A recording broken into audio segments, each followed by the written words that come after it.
ঠিক আছে।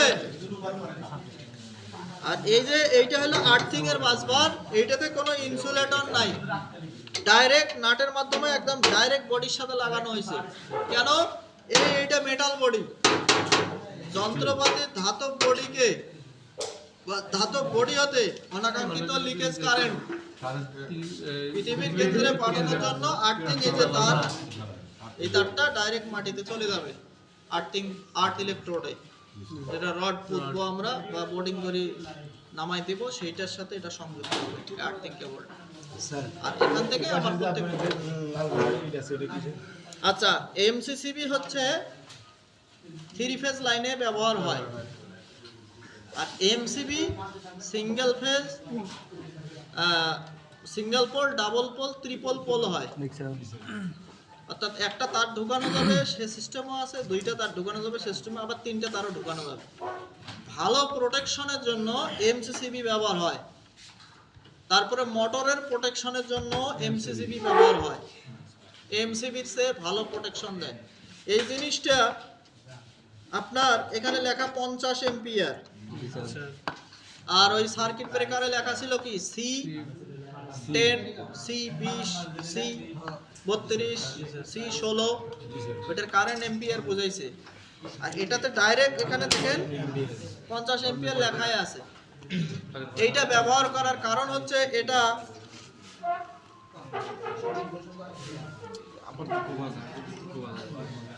$40°C দেখেন, তাপমাত্রা যদি 40°C এর ভেতরে হয়,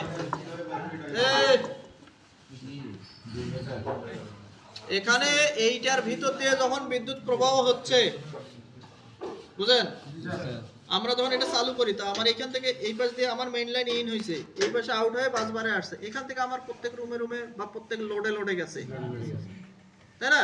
তো যখন এটার ভিতর দিয়ে মনে করেন 40 এম্পিয়ার কারেন্ট যাচ্ছে বা 45 এম্পিয়ার কারেন্ট যাচ্ছে, আনুমানিক সর্বোচ্চ এটা 50 এম্পিয়ার পর্যন্ত ধারণ ক্ষমতা, তো মনে করেন যাচ্ছে, দীর্ঘক্ষণ চলতে চলতে এর ভিতরটা গরম হয়ে যাবে। যে কোনো যন্ত্র চলতে চলতে অনেক সময় গরম হয় না? দেখবেন যে এমডিবি, এসডিবি বড় বড় প্যানেল বোর্ড খুলে ফ্যান লাগাই দেয়, যখন টেম্পারেচার 40°-র উপরে হয়ে যাবে তখন এটা ট্রিপ করবে,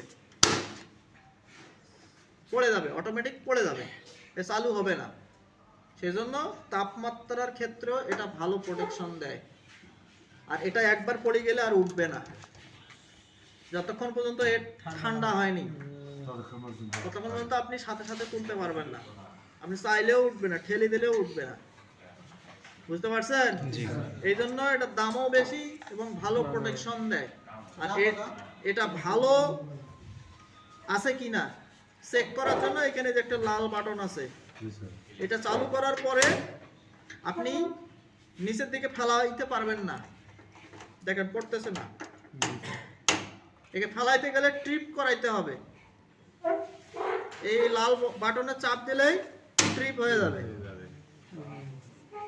আপনি যদি এক ফেলাইতে চান নিজ ইচ্ছায়, তাহলে এক ট্রিপ করবেন, ঠিক আছে? এরপরে আবার উঠাইতে যাবেন, আর উঠবে না, দেখেন আর উঠতেছে না। এখন এক আবার নিচের দিকে টানি ধরে থাকতে হবে, এই দেখেন নামতেই হচ্ছে না, যতক্ষণ এই ঠান্ডা হয় নাই ততক্ষণ সে আবার নিচের দিকে এসে আটকে থাকবে না, দেখেন এখন আটকেছে, এখন আপনি আবার তুলে দিতে পারবেন, বুঝতে পারছেন? এটাতে অনেক কারুকাজ আছে, এটা ভালো প্রোটেকশনের জন্য ইন্ডাস্ট্রিতে সব জায়গায় ব্যবহার হয়, 3 ফেজ লাইনে, এবং দাম বেশি। আপনি যদি এই মডেলের জিনিস কিনতে যান, এই জিনিসটা কিনতে যান, যদি 10 এম্পিয়ারেরও কিনতে যান 1000 টাকার উপরে পড়বে, দাম আমি জানি না। এটা মার্কেটে আপনার সিমেন্স কোম্পানিরটা সবচেয়ে ভালো, তারপরে এবিবি কোম্পানিরটা ভালো, এগুলোর দাম কোম্পানি ভেদে বেশি, কোম্পানি আপনি কম দামিটাও নিতে পারেন, আপনি দামিটাও নিতে পারেন।